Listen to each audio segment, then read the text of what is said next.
안녕하세요. 오늘도 복된 날입니다. 오늘은 창세기 14장 말씀을 살펴보겠습니다. 우리는 평소에 평화롭게 지내다가도 예기치 못한 큰 위기나 갈등의 폭풍을 만날 때가 있습니다. 그때 그 사람의 진짜 실력이 드러나죠. 지난 13장에서 조카 롯은 눈에 보이는 풍요를 쫓아 소돔으로 떠났습니다. 아브라함은 하나님의 약속이 있는 헤브론에 머물렀습니다. 그런데 오늘 14장에서는 그 선택의 결과가 극명하게 갈리는 사건이 생깁니다. 눈에 보기 좋은 곳을 쫓았던 롯은 전쟁의 소용돌이에 휘말려 모든 것을 잃게 됩니다. 그러나 하나님과 동행하던 아브라함은 그 위기 속에서 하나님의 영광을 드러내는 주인공이 됩니다. 그 사건은 이렇게 시작합니다. 1절과 2절입니다. 당시에 신할 왕 아므라벨과 엘라살 왕 아리옥과 엘라 왕 그들라오멜과 고임 왕 디달이 소돔 왕 베라와 고모라 왕 비르사와 아드마 왕 시납과 스보임 왕 세메벨과 벨라 곧 소알 왕과 싸우니라. 갑자기 국제 정세 이야기로 시작합니다. 당시 엘람 제국은 고대 근동의 패권을 잡고 있었습니다. 이곳은 성경에서 바벨론 지역으로 오늘날로는 이라크 부근입니다. 그런데 이 엘람 제국의 서쪽에 위치한 소돔과 위성 도시들이 반기를 듭니다. 3절과 4절입니다. 이들이 다 시딤 골짜기 곧 지금의 염해에 모여더라. 이들이 12년 동안 그돌라오멜을 섬기다가 제13년에 배반한지라. 성경은 왜 느닷없이 한 전쟁을 조명할까요? 보기 좋은 땅을 향해 떠난 롯이 이 전쟁에서 피해를 입게 되기 때문입니다. 이어지는 5절에서 7절입니다. 제14년에 그들라오멜과 그와 함께한 왕들이 나와서 아스드롯 가르나임에서 르바 족속을, 함에서 수스 족속을, 사외 기랴다임에서 엠 족속을 치고 호리 족속을 그 산 세일에서 쳐서 광야 근방 엘바란까지 이르렀으며 그들이 돌이켜 엠미스밭 곧 가데스에 이르러 아말렉 족속의 온 땅과 하사손 하말에 사는 아모리 족속을 친지라. 엘람 제국의 그돌라오멜 왕은 동맹국들과 함께 반기를 든 연합군을 치기 위해 서쪽으로 내려옵니다. 그런데 오는 길에 있는 도시들을 정벌하며 내려옵니다. 이는 소돔과 연합군들과 같이 반기를 들지 못하도록 본보기로 정벌한 것입니다. 동시에 소돔 연합군의 사기를 완전히 꺾으려 한 전략이었죠. 이제 소돔 연합군과 마주합니다. 이어지는 8절에서 11절입니다. 소돔 왕과 고모라 왕과 아드마 왕과 스보미 왕과 벨라 곧 소알 왕이 나와서 시딤 골짜기에서 그들과 전쟁을 하기 위하여 진을 쳤더니 엘람 왕 그돌라오멜과 고임 왕 디달과 신할 왕 아므라벨과 엘라살 왕 아리옥 네 왕이 곧 그 5 왕과 맞서니라. 시딤 골짜기에는 역청 구덩이가 많은지라. 소돔 왕과 고모라 왕이 달아날 때에 그들이 거기 빠지고 그 나머지는 산으로 도망하매 네 왕이 소돔과 고모라의 모든 재물과 양식을 빼앗아가고 소돔 연합군은 속수무책으로 패배하게 됩니다. 그들은 시딤 골짜기를 그들의 전장으로 선택했었습니다. 그곳에 역청 구덩이가 많았습니다. 석유 성분이 지표면으로 흘러나와 끈적하게 굳은 검은 성분을 말합니다.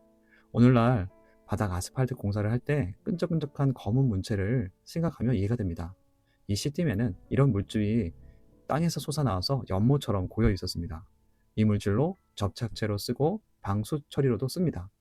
노아가 방주를 만들 때 사람들이 바벨탑을 역청을 발라 만들 때 쓰였죠. 이는 그 지역에 부를 가져다 줬습니다. 그런데 그들이 의지하던 강점이 위기의 순간에 함정이 된 것을 성경은 말하는 것입니다. 소돔 왕과 고모라 왕이 그 물질에 빠져 도망도 못 갑니다.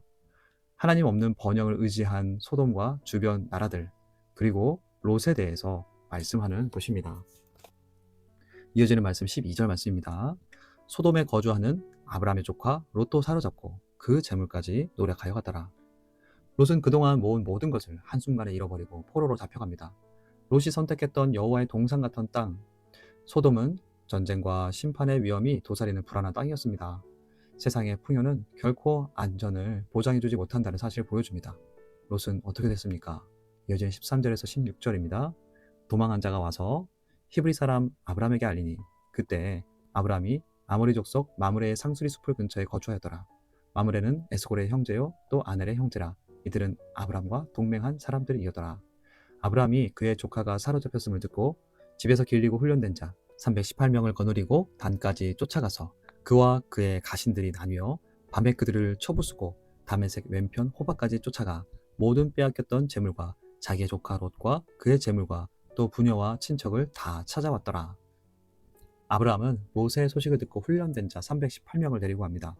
소수의 인원이었지만 하나님의 도우심으로 그는 거대 연합군을 격파하고 모든 사람과 재물을 되찾아옵니다. 전쟁에서 승리하고 돌아오는 아브라함 앞에 두 왕이 나타납니다. 17절과 18절 말씀입니다. 아브라함이 그돌라오멜과 그와 함께한 왕들을 쳐부수고 돌아올 때 소돔 왕이 사회 골짜기 곧 왕의 골짜기로 나와 그를 영접하였고 살렘 왕 멜기세덱이 떡과 포도주를 가지고 나왔으니 그는 지극히 높으신 하나님의 제사장이었더라. 아브라함에게 소돔 왕과 살렘 왕 멜기세덱이 맞이합니다. 엘람 제국과 소돔 연합군 전쟁에 갑자기 등장한 인물입니다. 전쟁은 끝났지만 아직 정리할 것이 있었기 때문입니다. 바로 이 승리는 누가 준 것인가에 대해서 말해줄 사람이 필요했습니다. 바로 살렘, 즉 평화의 왕인 멜기세덱입니다.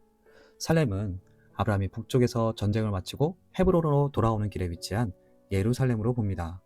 시편 76편 2절에서도 그의 장막은 살렘에 있으며 그의 처소는 시온에 있도다 라고 예루살렘을 표현했던 것을 보면 살렘은 예루살렘으로 볼 수 있습니다.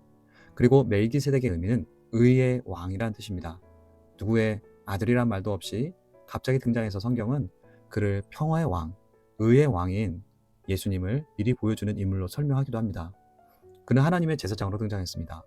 하나님과 사람 사이의 중재자란 것입니다.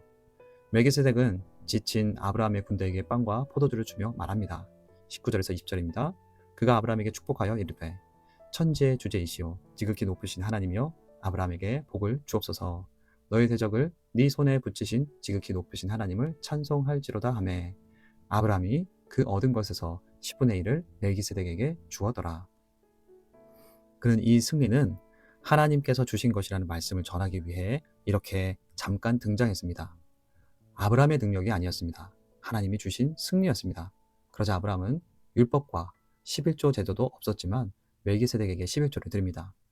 히브리서 7장에도 해석이 있습니다. 당신이 나보다 위에 있습니다 라는 고백과 함께 이 승리를 내 이름으로 남기지 않겠다는 고백이었습니다. 아브라함은 지금까지 인도하신 하나님께서 전쟁도 지켜주신 은혜를 깨닫고 감사와 영광을 올려드렸습니다. 그때 소돔 왕이 나옵니다. 21절에서 24절 말씀입니다. 소돔 왕이 아브라함에게 이르되 사람을 내게 보내고 물품은 네가 가지라.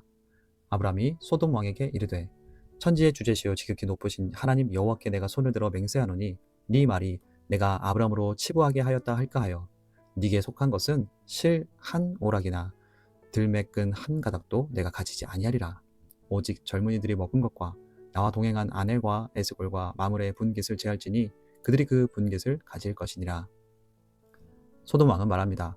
국가와 백성은 내 소유니까 너는 용병처럼 보상만 가져가라. 겉으로 보면 관대한 제안입니다. 그런데 이 말은 이런 의미입니다.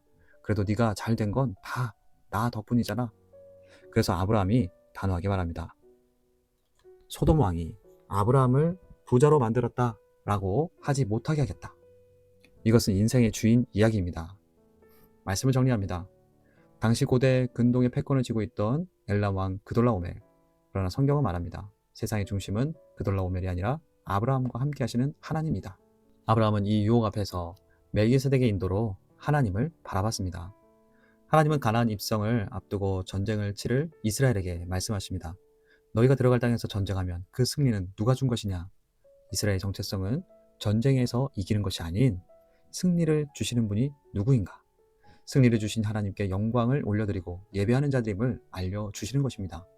하나님은 오늘 우리에게도 말씀하십니다. 우리 삶은 매일이 영적 전쟁터입니다. 욕과 같이 보기 좋은 것을 따라가다가 위기를 만나기도 합니다. 그러다가 위험에서 건진받기도 합니다. 그때 우리는 어떤 생각을 합니까? 우연히 이 위기를 모면했다. 아니면 위기를 벗어난 것을 축하하며 하나님을 잊지는 않습니까? 또는 일이 잘 됐을 때, 성과가 났을 때, 사람들이 인정해 줄 때 우리에게 이런 두 생각이 들기도 합니다. 하나님이 하셨다. 네가 잘해서 된 거야. 인생이 잘 풀릴 때 그 설명을 누구에게 돌리고 있습니까? 우리를 건져주신 하나님을 기억하고 영광 올려드리기를 축복합니다. 우리를 평안케 하신 하나님께 나를 부욕케 하시고 평안케 하신 분은 하나님이시다 라는 고백과 함께 찬양을 올려드리기를 축복합니다. 아브라함의 믿음은 전쟁에서 이기돼 있지 않습니다. 승리의 주인을 헷갈리지 않은 데 있습니다. 우리에게도 오늘의 삶을 하나님이 인도하신다는 믿음으로 주께 영광 올려드리기를 바라고 축복합니다. 말씀을 기억하며 하나님 앞에 섭니다. 하나님, 결과가 좋을 때 교만해지지 않게 하시고 모든 승리의 주인이 하나님이심을 고백하게 하옵소서. 지금의 평안과 부요함을 하나님이 주셨음을 고백하며 내 인생의 주인이 하나님이심을 고백하며 나아가겠습니다.